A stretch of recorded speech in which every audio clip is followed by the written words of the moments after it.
cloth in long strips which slowly dissolved in the liquid on the floor.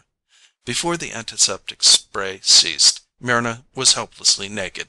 Even her black boots had not survived. The red lights went out, and Myrna was imprisoned again in the crushing darkness. A terror of the taboos she had defied swept her mind. She began to scream, but the sound was lost in the roar of the motors. Suddenly it was over. The god car lurched into something hard. Myrna was thrown against the ceiling, and she hung there, weightless. The pieces of sacrifice ore were floating in the darkness, just as she was. The motors cut out, and the lock door swung open. Myrna saw a circular room, brightly lighted with a glaring blue light. The nature of her fear changed. This was the house of the earth god, but she could not let him find her naked. She tried to run into the circular room. She found that the slightest exertion of her muscles sent her spinning through the air. She could not get her feet on the floor. There was no down and no up in that room. She collided painfully with the metal wall, and she snatched at a light bracket to keep herself from bouncing free in the empty air again. The god car had landed against what was either the ceiling or the floor of the circular room. Myrna had no way of making a differentiation. 8 brightly lighted corridors opened into the side walls. Myrna heard footsteps moving toward her down one of the corridors. She pulled herself blindly into another. As she went farther from the circular room, a vague sense of gravity returned.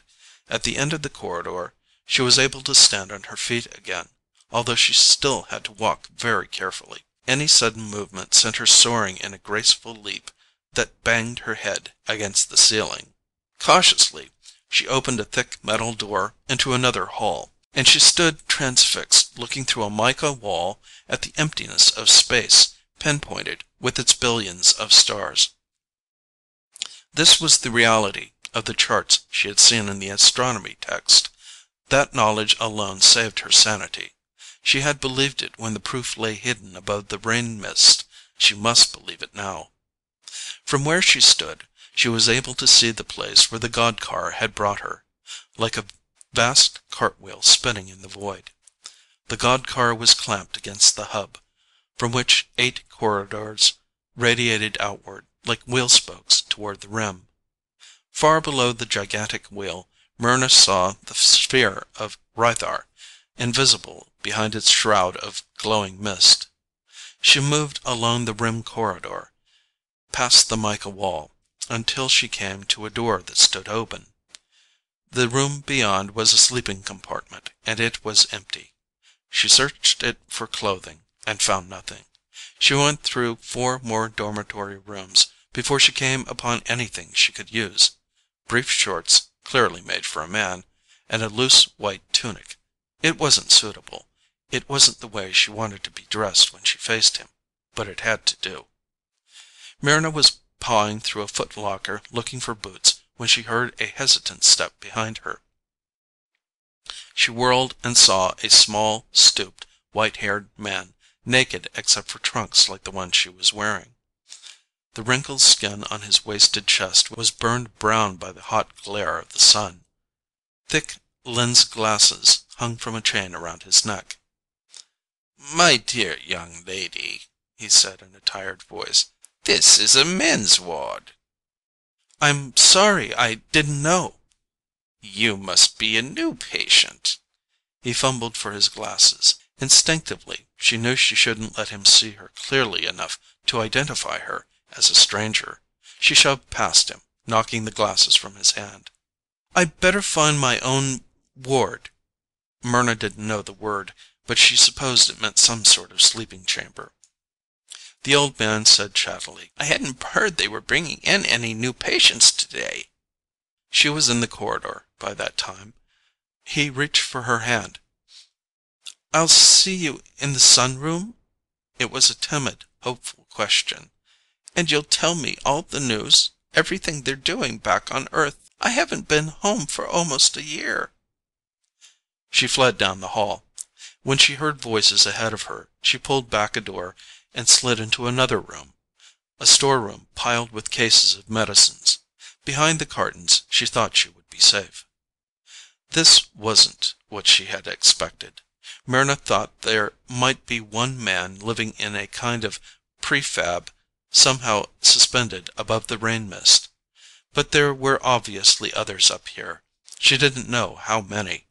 And the old man frightened her, more than the dazzling sight of the heavens visible through the mica wall. Myrna had never seen physical age before. No one on Rythar was older than she was herself, a sturdy, healthy, lusty 20. The old man's infirmity disgusted her. For the first time in her life she was conscious of the slow decay of death. The door of the supply room slid open. Myrna crouched low behind the cartons, but she was able to see the man and the woman who had entered the room. A woman? Here? Myrna hadn't considered that possibility. Perhaps the Earth god already had a mate. The newcomers were dressed in crisp white uniforms. The woman wore a starched white hat. They carried a tray of small glass cylinders from which metal needles projected.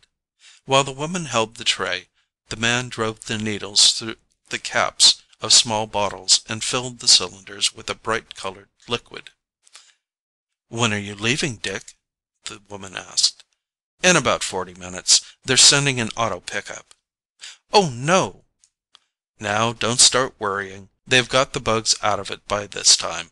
The auto pickups are entirely trustworthy." "Sure, that's what the Army says." "In theory, they should be even more reliable than—" "I wish you'd wait for the hospital shuttle." "And miss the chance to address Congress this year? We've worked too long for this. I don't want to muff it now. We've all the statistical proof we need, even to convince those pinchpenny halfwits. During the past 8 years, we've handled more than 1,000 cases up here. On Earth, they were pronounced incurable. We've sent better than 80% back in good health after an average stay of 14 months. No medical man has ever questioned the efficiency of cosmic radiation and a reduced atmospheric gravity, Dick." "It's just our so-called statesmen always yapping about the budget. But this time we have the cost problem licked, too. For a year and a half, the ore they send up from Rythar has paid for our entire operation." "I didn't know that." "We've kept it under wraps so the politicians wouldn't cut our appropriations." Their glass tubes were full, and they turned toward the door. "It isn't right," the woman persisted, "for them not to send a piloted shuttle after you, Dick. It isn't dignified. You're our assistant medical director and—" Her words were cut off as the door slid shut behind them.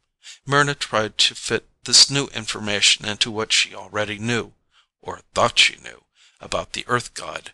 It didn't add up to a pretty picture. She had once asked for a definition of illness, and it was apparent to her that this place, which they called the Guardian Wheel, was an expensive hospital for Earthmen. It was paid for by the sacrificial ores mined on Rythar. In a sense, Rythar was being enslaved and exploited by Earth. True, it was not difficult to dig out the ore, but Myrna resented the fact that the kids on Rythar had not been told the truth. She had long ago lost her awe of the man called God. Now she lost her respect as well. Myrna was glad she had not seen him, glad no one knew she was aboard the Guardian Wheel. She would return to Rythar. After she told the others what she knew, Rythar would send up no more sacrifice ores. Let the Earthmen come down and mine it for themselves. Very cautiously, she pulled the door open. The rim corridor was empty. She moved toward one of the intersecting corridors. When she heard footsteps, she hid in another dormitory room. This was different from the others. It showed more evidence of permanent occupation. She guessed it was a dormitory for the people who took care of the sick. Pictures were fastened to the curved metal walls. Personal articles cluttered the shelves hung beside the bunks. On a writing desk, she saw a number of typed reports. 5 freshly laundered uniforms, identical to the one she had lost.